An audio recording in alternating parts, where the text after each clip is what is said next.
हिमाचल विधानसभा के बजट सत्र के दूसरे दिन भी सदन में खूब हंगामा हुआ। सत्ता पक्ष और विपक्ष में कई बार तीखी नोकझोंक भी देखने को मिली। चुराह से बीजेपी विधायक हंसराज ने सदन में आमरण अनशन की चेतावनी तक दे डाली है। उन्होंने कहा कि विधायक विकास निधि को तुरंत बहाल किया जाए। अगर सरकार ऐसा नहीं करती है तो वो धरने पर बैठ जाएंगे।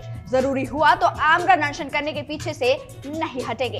इससे पहले पूर्व मंत्री व पांवटा साहिब से बीजेपी विधायक सुखराम चौधरी ने नियम 67 के तहत सदन में प्रस्ताव लाया और ऑफिस डीनोटिफाई करने के मसले पर चर्चा की मांग की है। मुख्यमंत्री सुखविंदर सिंह सुक्खू ने कहा कि नियम 67 अब रूटीन बनकर रह जाएगा। विपक्ष इसका गलत इस्तेमाल कर रहा है। उन्होंने कहा कि इस विषय पर चर्चा की मंजूरी देने की बात कही है।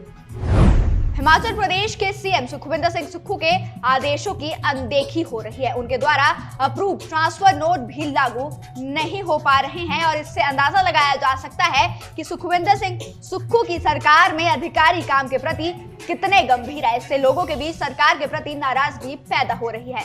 मामला मुख्यमंत्री के ध्यान में आने के बाद सरकार ने कड़ा संज्ञान लिया है। मुख्यमंत्री कार्यकाल को एक ऑफिशियल ऑर्डर जारी करना पड़ा है। यह ऑफिशियल ऑर्डर मुख्यमंत्री के प्रधान निजी सचिव विवेक भाटिया ने सभी विभाग अध्यक्षों को जारी किया है। ऑर्डर में स्पष्ट लिखा है कि मुख्यमंत्री के आदेशों की सख्ती से अनुपालन हो और ये विभाग अध्यक्षों की जिम्मेदारी है।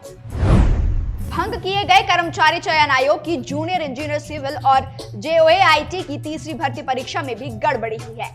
SIT ने दोनों भर्ती परीक्षाओं में धांधली की पुष्टि कर दी है और अब इस मामले में भी अलग से विजिलेंस थाना हमीरपुर में FIR दर्ज होगी। आपको बता दें कि अभी तक 5 विभिन्न भर्ती परीक्षाओं में 4 अलग अलग FIR दर्ज हो चुकी है, जिसमें post code 965 JOAIT, post code 939 JOAIT 2, post code 1003 computer operator, post code 1036 junior auditor, post code 980 कला अध्यापक शामिल है।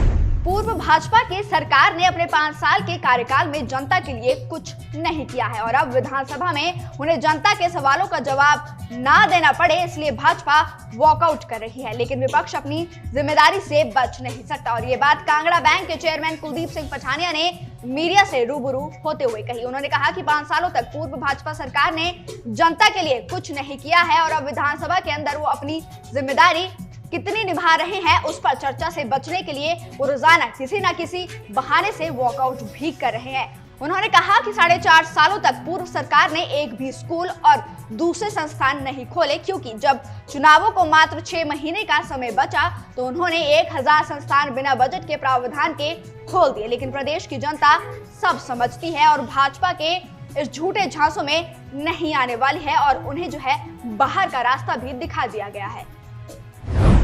हिमाचल प्रदेश कर्मचारी चयन आयोग के JOAIT पोस्ट कोड 817 के अभ्यर्थियों ने अपनी मांगों को लेकर आज से पैदल मार्च शुरू कर दिया है। ये पैदल मार्च हमीरपुर कर्मचारी आयोग से शुरू होता हुआ शिमला जाकर खत्म होगा, जहां अभ्यर्थी मुख्यमंत्री सुखविंदर सिंह सुक्खू से मुलाकात भी करेंगे। अभ्यर्थियों ने कहा है कि प्रदेश सरकार के द्वारा परीक्षाओं को फिर से शुरू करने के लिए 60 दिन का समय मांगा गया था, लेकिन अब सरकार के रवैये को लेकर इनकी नाराजगी बढ़ रही है।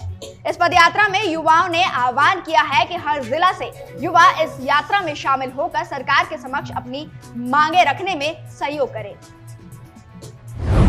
हिमाचल प्रदेश में बजट सत्र के पहले दिन बिजली परियोजनाओं पर सेस लगाने से जुड़ा बिल पेश किया गया था और इस बिल के कानून बनने के बाद हिमाचल की आर्थिक को काफी जो है मजबूती मिलेगी। आर्थिक संकट से जूझ रही सरकार के लिए ये बिल किसी संजीवनी से कम साबित नहीं होने वाला है। हिमाचल प्रदेश 75,000 करोड़ रुपए के कर्ज तले दबा हुआ है और ऐसे में सरकार को वाटर सेस से 4,000 करोड़ रुपए सालाना आय होने वाली है।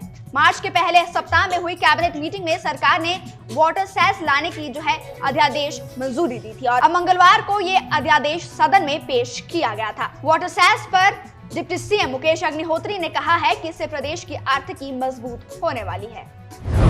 हिमाचल प्रदेश के शिमला नगर निगम चुनाव सिर पर है और वहीं अब वोटर लिस्ट में गड़बड़ी होने की वजह से विवाद भी शुरू हो गया है।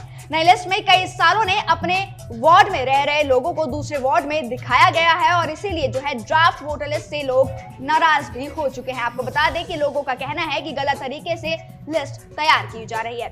16 मार्च तक नाम में बदलाव होना चाहिए और इसकी शिकायत लोगों ने DC शिमला आदित्य नेगी को दी है। DC ने भी BLO को 2 दिन के अंदर अंदर समस्याओं का समाधान करने के निर्देश जारी किए हैं। हिमाचल सरकार ने आईएएस एवं ADC cum project director DRDA Saurabh Jaswal को मुख्यमंत्री सुखविंदर सिंह सुक्खू का स्पेशल सेक्रेटरी का अतिरिक्त कार्यभार सौंपा है। आपको बता दें कि सौरभ जसवाल मुख्यमंत्री के धर्मशाला प्रवास के दौरान विशेष सचिव का काम देखेंगे।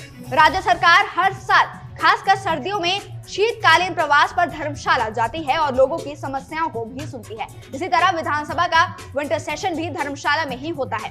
बीच में भी मुख्यमंत्री कई बार धर्मशाला जाते हैं और इस दौरान वो मुख्यमंत्री के साथ विशेष सचिव की जिम्मेदारी निभाएंगे। भारतीय फुटबॉल को प्रमोट करने के लिए आयोजित की जा रही इंडियन सुपर लीग में आजकल हिमाचली लड़का विशाल कायत खूब चमक रहा है। आपको बता दें कि शिमला जिले के रोडू में शलावट गांव से संबंध रखने वाला विशाल कायत आईएसएल में मोहन बागन की तरफ से खेल रहा है। आपको बता दें कि वो टीम का गोलकीपर है और जिसकी बेहतरीन गोलकीपिंग की वजह से टीम को लगातार जीत मिल रही है। यही कारण है कि टीम के एक्टिव गोलकीपर विशाल कायत पर सबकी नजरें गड़ी हुई है। राजधानी शिमला की सब्जी मंडी में फलों के दामों में फिर भारी उछाल देखने को मिला है। पहले ही महंगे फ्रूट्स की वजह से लोग कम खरीदारी कर रहे थे और अब फलों की कीमतें जनता को डरा रही है। आपको बता दें कि अनार जो पिछले हफ्ते 120 रुपए किलो के हिसाब से मिल रहा था, वो अब 200 रुपए किलो में बिक रहा है। फलों के दाम घटने की जगह अब बढ़ने लगे हैं। इससे शिमला वासियों की जेब पर असर पड़ रहा है। काला अंगूर दिल्ली से आने की वजह से महंगा मिल रहा है और जबकि अनार, सेब, संतरा चंडीगढ़ से शिमला पहुंच रहा है।